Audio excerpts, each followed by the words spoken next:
क्रूर जनक, हमारे आराध्य भगवान शिव के धनुष को तोड़ने का दुस्साहस किसने किया? कौन है जिसे अपनी मृत्यु का भय नहीं रहा? कौन है जिसकी मृत्यु हमें यहां खींच आई है? शीघ्र बताओ, अन्यथा इस सभा में उपस्थित सभी का वध कर दूंगा। एक धनुष टूट गया तो उसमें इतना क्रोध करने की क्या आवश्यकता है? हमने तो बचपन में कई धनुष तोड़ डाले, तब तो किसी ने क्रोध नहीं किया था। बालक, तनिक होश में बात कर। विश्व में सम्मानित शिव धनुष को बच्चों के धनुष के बराबर समझता है। यह वह धनुष है जिससे भगवान शंकर ने त्रिपुरारी का वध किया था। ब्राह्मण देवता, आपको धनुष में फर्क दिखाई देता होगा, किंतु हम तो क्षत्रिय हैं। धनुष बाण से खेलना हमारा नित्य कर्म है।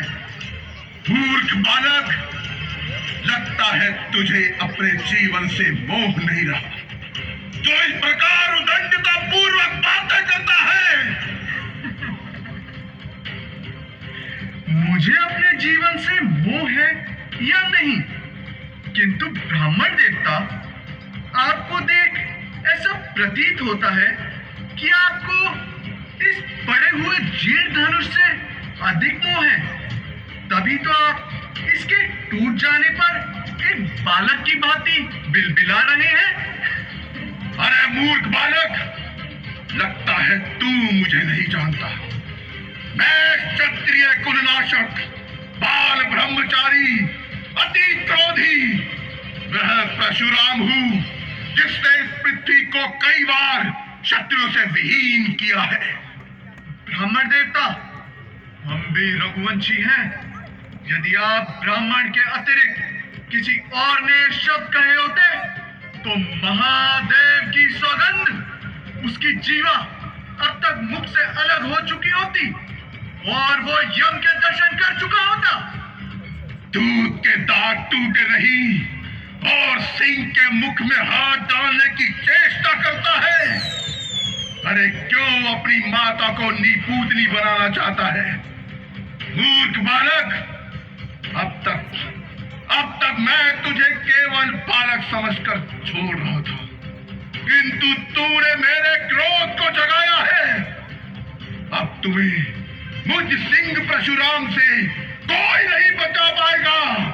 मैं तुझे निश्चय ही मृत्यु दंड दूंगा। हे विश्वामित्र, सुनो, यह बालक बड़ा आशिष्ट है। काल के वश में होकर यह अपने कुल का घातक बन रहा है। यह सूर्यवंश रूपी पूर्ण चंद्र का कलंक है। यह बिल्कुल दंड, मूर्ख और निडर है। अभी क्षण भर में यह काल का ग्रास हो जाएगा।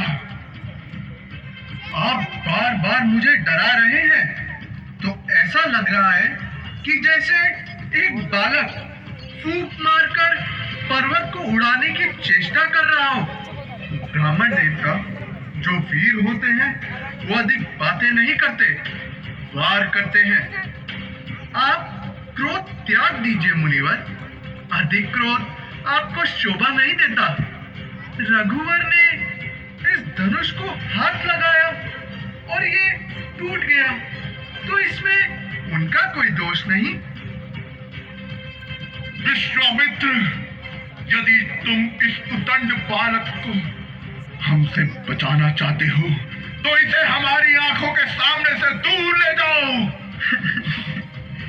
ब्राह्मण देव, आप अपनी आंखें स्वयं ही बंद कर लीजिए, मैं दिखाई ही नहीं दूंगा। शठ निरंकुश बालक, तूने कदाचित मुझे एक वेद पाठी ब्राह्मण समझ रखा है। मूर्ख बालक, मैंने इस पृथ्वी को कई बार क्षत्रियों से विहीन किया है।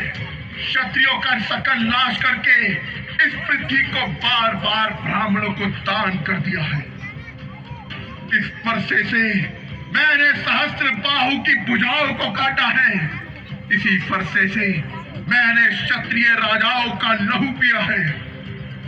वो राज जिसने भी इस शिव धनुष को भंग किया है, वो सहस्त्र बाहु की भांति मेरा शत्रु है। हे विश्वामित्र, तुम इस मूर्ख बालक को हमारे बल और पराक्रम के बारे में बताते क्यों नहीं? ब्राह्मण देव, अपनी गुण गाथा आप स्वयं ही इतने अच्छे से सुना लेते हैं कि दूसरों की आवश्यकता ही नहीं। अभी तक अपनी महान गाथा गाते गाते दिल नहीं भरा हो तो सुना लीजिए कि किस प्रकार आपने एक कर्तव्य वीर कुमार के दोष पर क्रोध में आकर लाखों क्षत्रियों का संहार कर दिया। पिता का ऋण अपनी माता का गला काटकर कैसे चुकाया? बताइए बताइए, अपने कार्यों की पूर्ण गाथा अपने मुख से ही सुनाइए। बस, बहुत हुआ।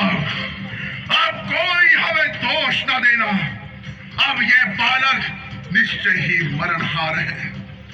मुझे आश्चर्य है कि मेरी कुठार के सामने आकर भी अब तक जीवित कैसे बचा ये। मुझे भी आश्चर्य है कि कोई मेरे सामने मेरे देवतुल्य भैया को मृत्यु दंड देने की बात करे और वो मेरे बाणों से अभी तक बचा रहे। सावधान!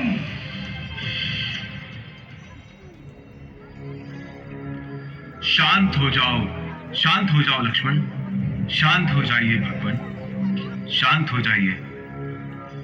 हे प्रभु, आप तो सहज सुजान हैं, बालक की बातों पर ध्यान न दीजिए।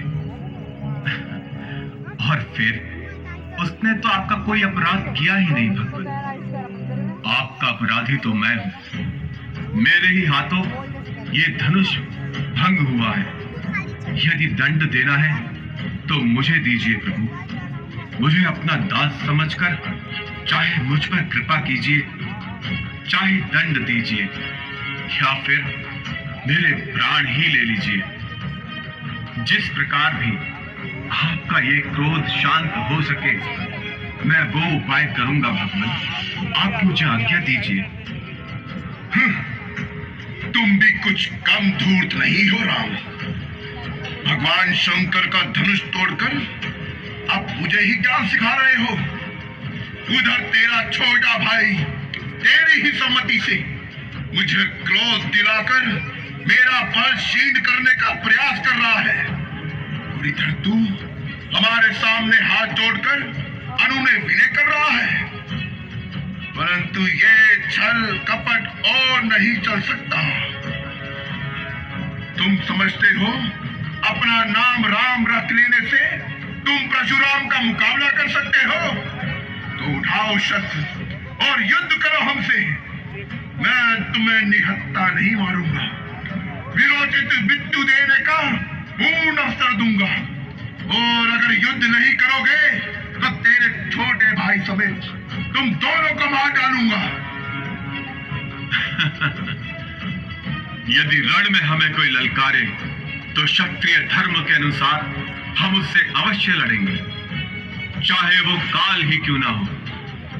किंतु प्रभु, हम रघुवंशियों का एक ये भी धर्म है कि हम गौ, ब्राह्मण और स्त्री पर हाथ नहीं उठाते। ब्राह्मण हमारे लिए सदा से ही पूजनीय है और उनकी सेवा करना ये तो हमारा परम धर्म है।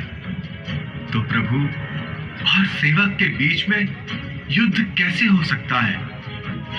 आपकी और हमारी बराबरी कैसे हो सकती है स्वामी?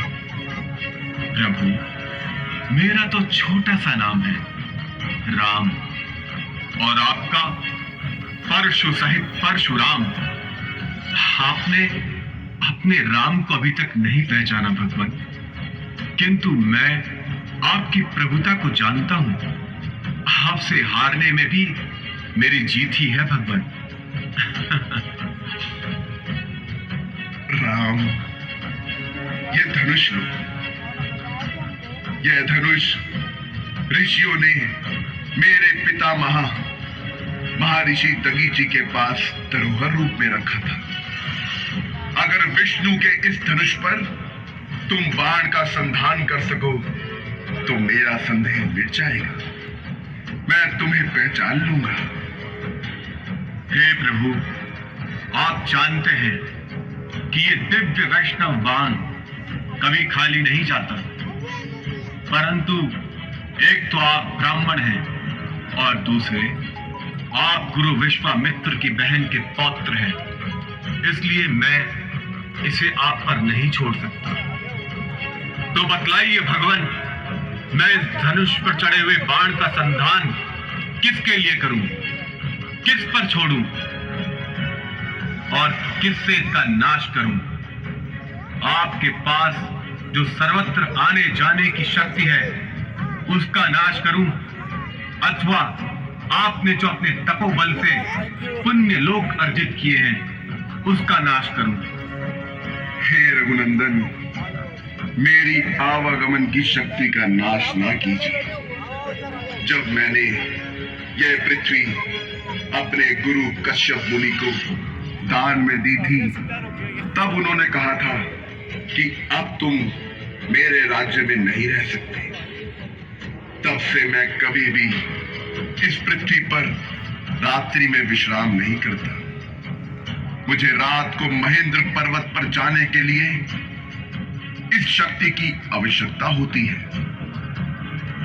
परंतु राम, आप इस अमोघ बाण से मेरे पुण्य लोकों को नष्ट कर दीजिए, जिनके नष्ट हो जाने से नष्ट हो जाएगी हमारी कीर्ति, हमारा अहंकार और उस अहंकार से जनित हमारा क्रोध। हे राम, आप इसे पूर्व दिशा की ओर छोड़िए। जो आज्ञा ऋषिवर।